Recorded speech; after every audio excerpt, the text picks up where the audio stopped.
Brother Motor Plus dan Brother Great Motor. Jumpa lagi nih dengan gue Indra GT.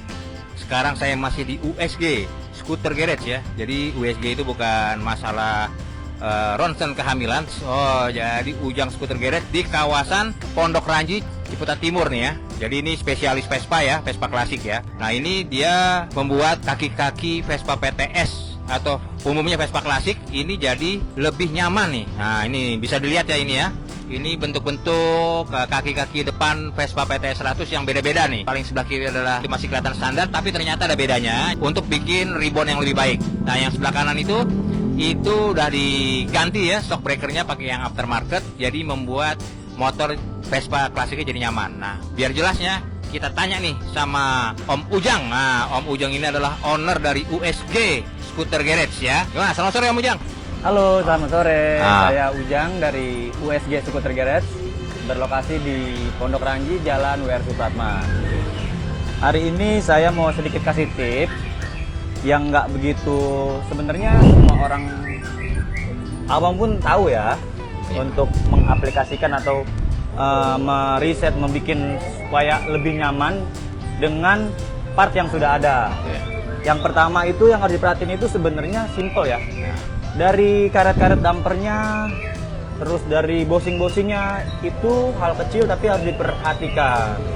Karena di situ itu adalah peredamnya agar shock itu juga nyaman, empuk, tidak ada getaran-getaran dan lain-lainnya. Di sini saya mau ngasih atau mau menjelaskan ada 3 versi dengan berbagai shock dan part pendukungnya.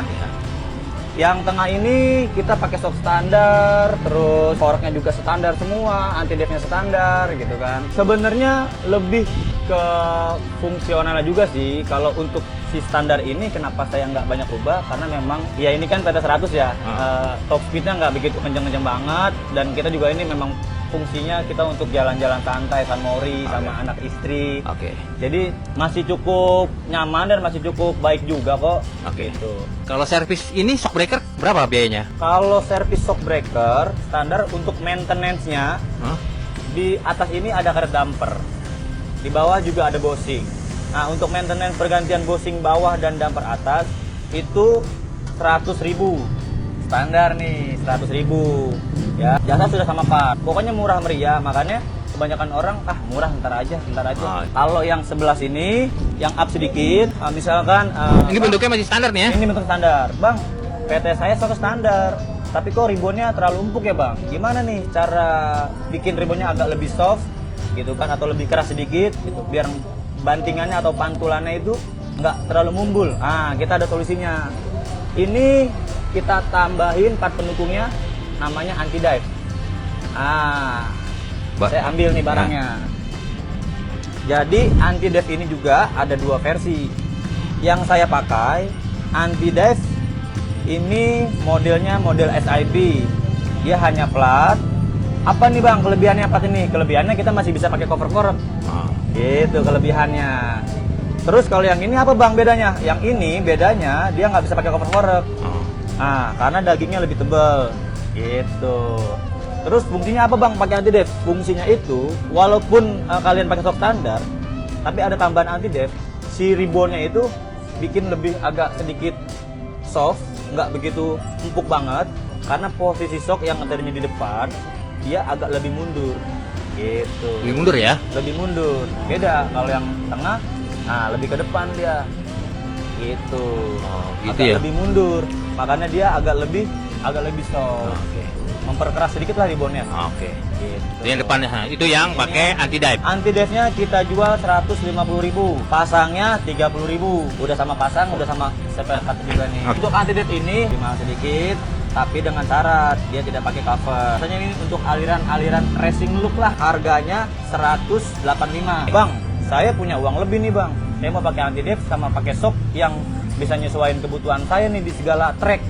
Misalkan trek bergelombang lah atau apa gitu loh. Saya nggak mau yang mantul-mantul banget. Ada solusinya. Ini dia solusinya. Untuk yang ini udah pakai komplit ya. Kenapa saya bilang pakai komplit? Kita shocknya menggunakan shock aftermarket. Untuk skuteris bebas pilih shock aftermarket sesuai kebutuhan dan budgetnya masing-masing. Pastinya ya. Nah, ini kita pakai untuk aftermarket yang sudah lengkap dengan setelan adjustable-nya. Jadi kalian bisa mengatur nih sendiri nih tingkat softnya nih ribbonnya nih. Mau yang empuk banget bisa, mau yang keras banget misalkan, wah bang saya agak gemuk nih, kayaknya butuh yang agak hard nih bang. Bisa, tinggal kita putar aja. Di sini sudah ada pengaturannya. Ada soft, ada hard. Oke. Itu. Pakai anti dep juga ya? Pakai anti dep juga, karena untuk shock aftermarket diameter ulirnya lebih besar. Kalau kita nggak pakai anti dep, kemungkinan besar dia mentok sama korek. Ini koreknya standar nih? Korek standar. Perlu tambahan part pendukung yaitu anti dep ini. Oke, siap. Gitu. Ini buat depan nih ya? Ini buat depan. Nah, kalau buat belakang? Buat belakang, bang. Saya shock belakang saya nih standar bang. Gitu loh. Gimana sih cara ngerawat shock belakang standar biar lebih tetap nyaman?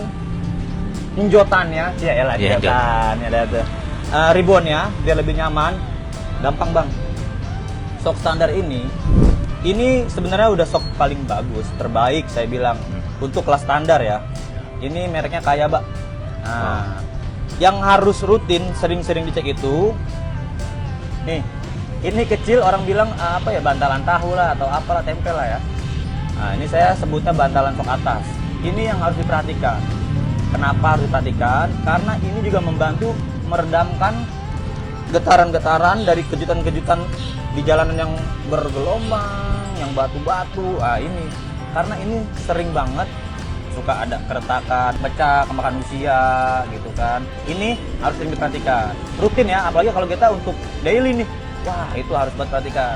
Biasanya per berapa bulan atau berapa kilo, Bang? Kalau karet bantalan atas, kalau untuk daily, biasanya saya per 3 bulan saya cek. Selain bantalan atas, ada juga karet bushing bawah. Nah, dia adanya di crankcase. Oke. Itu juga sering ada keretakan karena usia.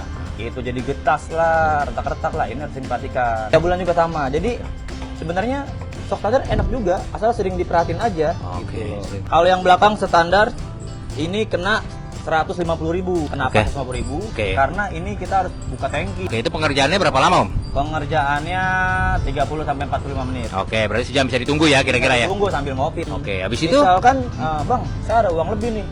Shock belakang apa yang bagus? Shock belakang pada dasarnya semua aftermarket bagus. Kenapa saya bilang bagus? Karena dia sudah dirancang dan didesain sedemikian sedemikian detail, sedemikian lengkap juga dengan ya tadi itu saya bilang dengan sel-selannya. Jadi kalian juga bisa mengatur tingkat pegasnya, keras empuknya. Ini yang saya punya. Ini hanya buat tingkat kekerasan dan keempukan pegas. Gitu. Tapi kalau sekutaris punya uang lebih, ada juga yang sudah lengkap di sini. Ada setelan adjustable-nya untuk ribbon. Dari harga terendah ini saya jual sekitar 8,5-an. Kos pasangnya 50.000. Tinggal nyesuaiin budget sama fungsinya lagi. Nah, ini shock standarnya. Nah, ini shock standar depan yang tipe standar. ETS seperti ini. Gitu. Ya. Nah, gitu teman-teman. Jadi buat servis dan pemasangan biayanya sangat terjangkau ya. Terjangkau sekali. Vespanya jadi lebih empuk, lebih nyaman, dan kendara juga jadi lebih asik nih ya. Asik ya, tenang. Memakai shock breaker yang di-upgrade ya. Ya. Gaya dari USG Skuter Garage. Nah, dengan biaya-biaya tadi yang sudah disebutkan oleh Om Ujang nih. Siap. Oke, siap. Om Ujang. Om Indra. Makasih banyak nih Om Ujang informasinya. Semoga banyak orang yang pasang jadi bengkelnya laku dan ramai jadi pengunjungnya ya. Oke, siap. Makasih Om Ujang. Terima kasih Om Indra. Nah, gitu teman-teman ya. Jadi itu tadi kita ngobrol-ngobrol asik dengan Om Ujang tentang upgrade shock breaker baik depan maupun belakang supaya Vespa klasiknya makin nyaman dipakai nih buat jalan-jalan baik harian maupun buat racing-racingan, karena tadi ada yang bisa dibikin buat pakai racing ya. Jadi ini part-partnya tadi ya. Semua-semuanya ini dengan jasa servis, ongkos servis perawatan juga sekalian ini. Oke? Sampai jumpa dengan video-video berikutnya.